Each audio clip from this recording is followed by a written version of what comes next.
look inside the Avalon Envision Panorama Suite 219. So you can see the one thing that's different about the Avalon is that the bed faces the window. Of course, right now the curtains are closed because we are docked in Amsterdam and there are ships right next to us, so not much of a view right now. I gotta save that for when you're sailing. It comes stocked with water. Thank you very much. You can find all your information on the screen for your daily schedule. And there is a good amount of storage, which is always positive.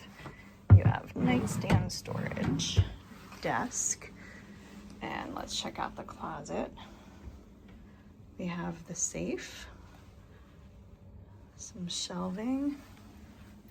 This is nice. We have robe and slippers as well as extra blankets if you get chilly. Not sure if you can bring those up on deck or not if you need them. And then the main closet, lots of hangers, good amount of space. And what do you do with the bags? Of course, I've been traveling for a month, so I have a fair amount of luggage. But the nice thing is that you can go under the bed pretty easily. Now let's look at the bathroom. We have some nice storage. I like the little scent. It's not overpowering for someone that's very sensitive to that. Nice amenities. Because I didn't need to bring my extra shampoo and conditioner, but I did just in case.